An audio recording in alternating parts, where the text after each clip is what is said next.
especially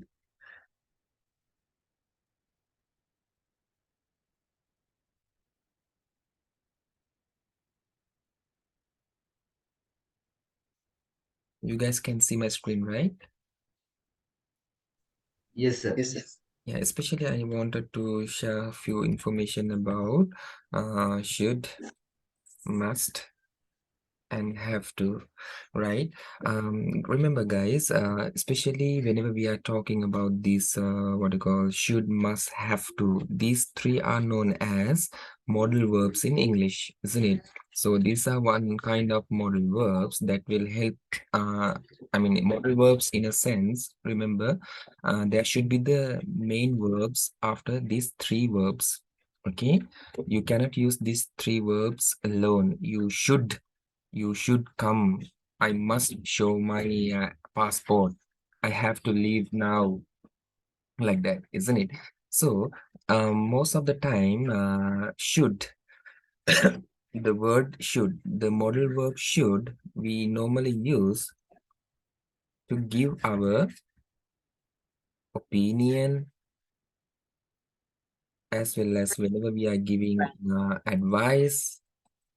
Apart from that, whenever we are recommending or recommendation, okay? Whenever we are recommending, we use these three, this modal verb should. So, opinion. Now, you guys are aware that opinion, isn't it? So, whenever we are, opinion means the idea of owns, right? So, whenever we are giving our idea, whenever we are sharing our ideas, we use the modal verb should. I think we should not allow children to use mobile phones. As far as I'm concerned, we should not allow politician to run our country, right? As well as apart from the opinion, whenever we are giving advice, isn't it? Now, see, if someone is saying they are having some issues, they are having some problems, so automatically, obviously, we use this word. You should get rest. You should eat well. You should get some medicine, isn't it? Like that. As well as in the recommendation part also, we use the modal verb should to recommend something, isn't it? We should, right? Now, for example, whenever we are planning to have a lunch, then we can just recommend, okay, we should order food from Pizza Hut. We should do this, we should do that, like that, like recommending. So remember guys, the all these three words look same, right? But whenever we are talking about the negative, what's the negative part of the should? Should not.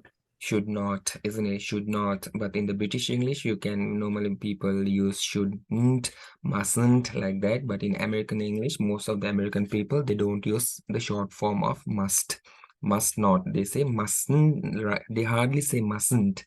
But normally they are using must not. But British people, they use mustn't, like that. You can use, right? So the difference between should and must is, especially the word must, we use for the what you call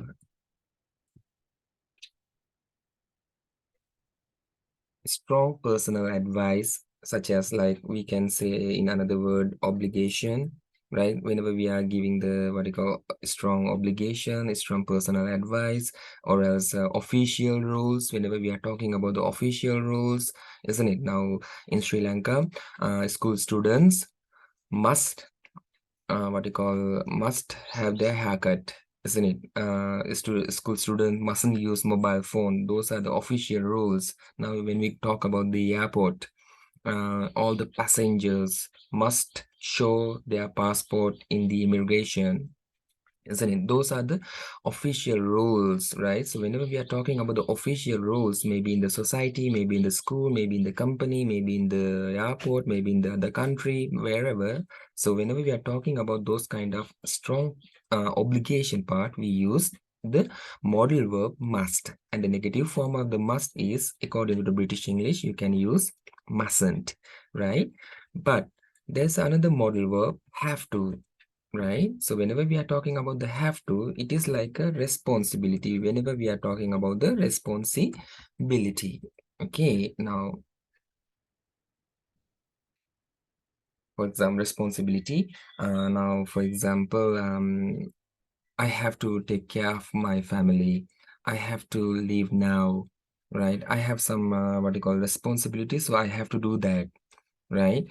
Remember, guys, I must go home. I have to go home are two types of sentence patterns. Okay.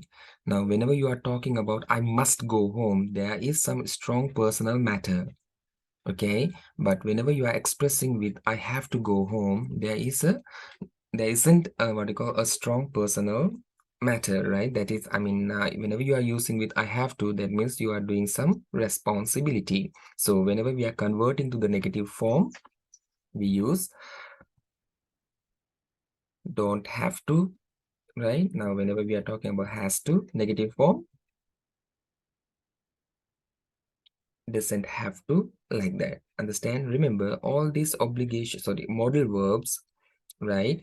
After these modal verbs, there should be the main verb as well. Okay, you should work hard. You shouldn't smoke. You must show your passport. You mustn't, what you call, do this and that. You have to follow the rules. You don't have to cook, like that. After these modal verbs, there should be the main verbs. Understand?